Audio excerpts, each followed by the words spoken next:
Katrina was very good for some people, and for some people it was not so good. And it's the same people, but a lot of them are not here. The Creole people, a lot of them did not come back.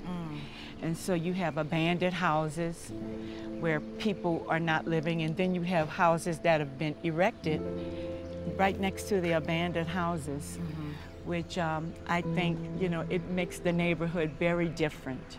And I feel like also what happened, a lot of teachers came back post-Katrina and had no jobs. Well, because they fired us. And I had the decision to decide whether or not I was going to just let them fire me or retire. So I retired. What is it like seeing your former dance studio now? It makes me want to cry, and I'm happy to, because I spent a lot of time in this dancing school. I loved my dancing school. I loved what it stood for, because I stood for helping children that were not really able to get a dance education, and they were able to be in an organization where it was for them. It wasn't for games, it was for the art.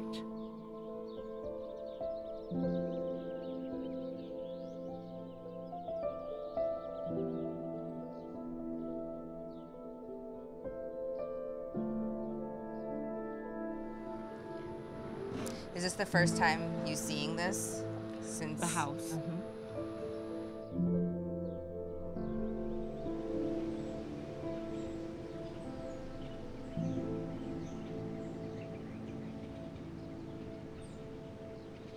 My name is Jalen. I'm from the 9th Ward, New Orleans East to be exact. It's part of the 9th Ward, but we often refer to my section as just the East. Growing up in the city of New Orleans was very good for me. My story is not like many others. I grew up in a somewhat perfect home. Mom, dad, little sister, went to college, graduated from LSU. Storm hit while I was at LSU. So that's when my world kind of flipped upside down. Having my whole family having to move to Baton Rouge with me, and then coming home and seeing like, wait, we really did lose everything.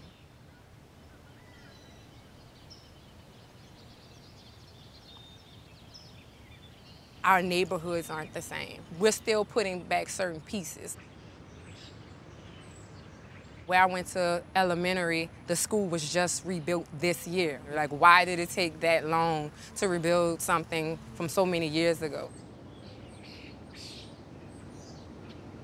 I know it took a while for New Orleans to get back to what it used to be, but compared to other places, it didn't take that long. And people from New Orleans came back and they started building their houses back to make New Orleans back the place it used to be. And I feel like it came back better than it was before in a way, because now more people come in out of towns, and I just feel like the fact that we went through Katrina contributes to the fact of why I'm proud to be from here.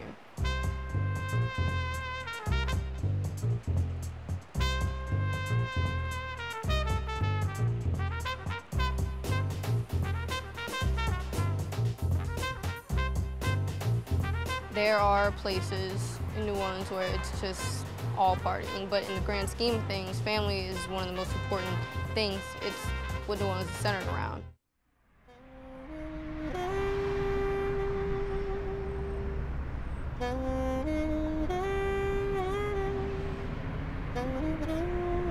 Playing music, my uncles play music, so constantly being around my whole entire family, and my grandmother plays music too. So usually I'm shy, but now it's like dancing, it really like, oh my God. Like as soon as I hear the beat drop, it's just like, I'm free.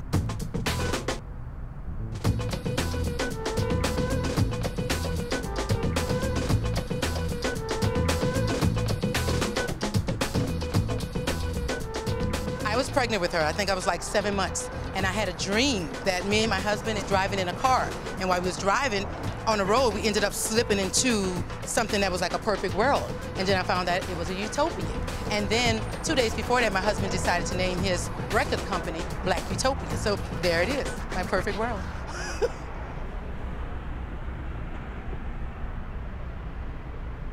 So I chose this place because it's like a family-friendly environment. So I thought this would be the best place to have my Sweet 16 at.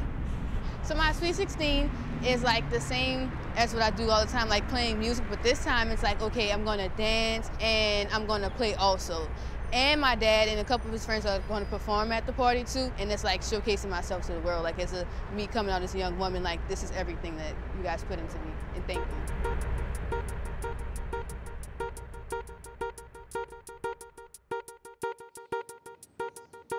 City Park is where I do a lot of hard work. It's where I have a lot of good memories. You know, when you spend so much time somewhere, you eventually feel attached to it. And I'm here more than half of the year. I used to come here a lot when I was a kid. I learned how to ride my bike in the pavilion. I run track here, I play soccer. We have soccer fields here. I'm literally here all the time. My mom got married here, right on the little, it's like a tiny bridge, and it's really just a beautiful place.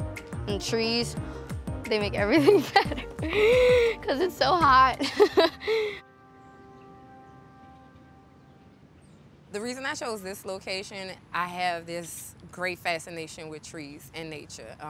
It's a grounding place for me. It allows me to get back to who I feel like I am at my core, all the way down to my tattoos. I have a magnolia flower. Of course, that's New Orleans flower. I have roots because, like I said, I want to be grounded. I want to know and feel like no matter what may blow my way, I'm here. I'm gonna be here. Here, everything is okay. We are standing in a new building that was the dancing school. The address was 2518 Jonquil. This is my dancing school, but this is not how it looked. It was a 2-story building. There was a sign at the top. There was a sign over here that said Debbie Richard School of Arts, Dance, and Gymnastics.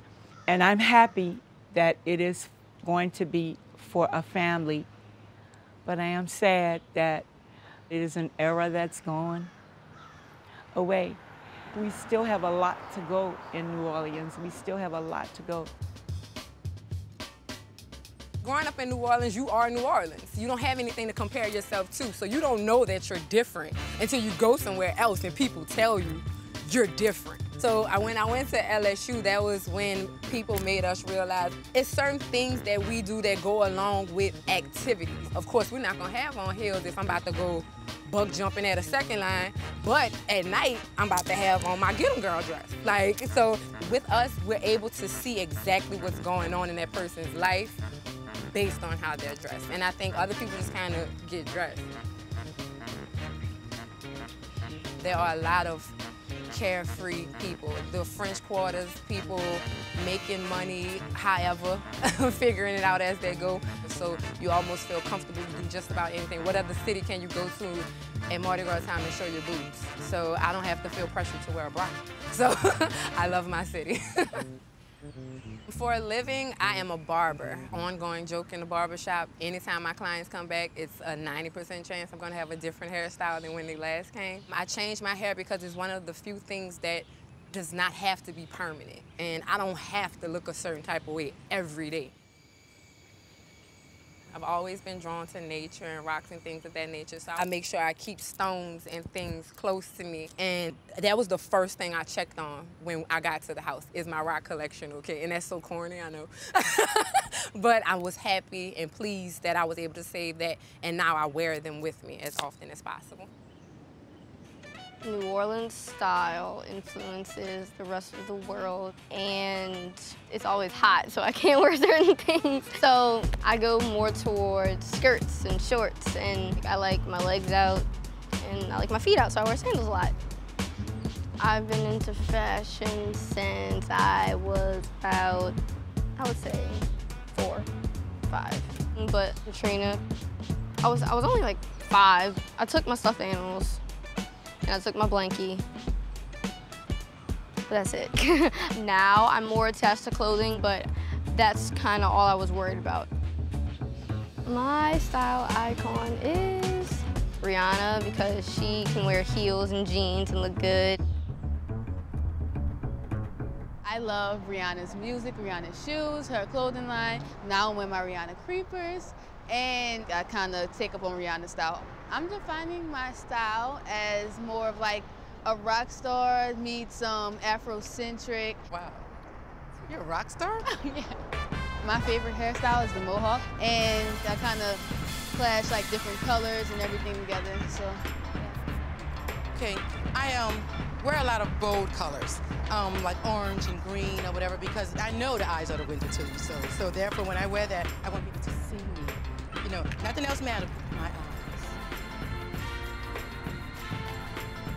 We have like the Creole thing and the bows and everything with the head scarves, just Afrocentric stuff. So it's like you kind of put that kind of stuff in your style, and then you kind of make it feminine. So it's like it makes you different. The city of New Orleans influenced my style because I'm around music all the time. I'm at second lines all the time. And the way we dress, we're always dressed for a party. We're always dressed like we're about to go out because that's what New Orleans is all about.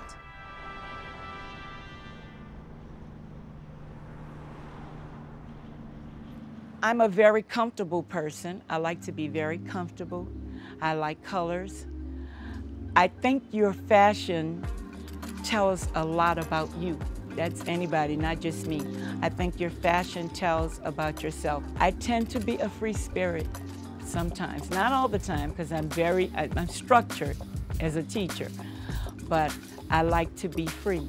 And I think that you can tell. New Orleans is called the Big Easy. And what that means is we have a free spirit. We love and we share, and we're not afraid to hug and kiss and say hi, how you doing, and invite people to our homes and tell them what we do and, you know, how happy we are to be where we are. And I think that that's the part of New Orleans that I want to keep like that. The love and the free spirit of New Orleans.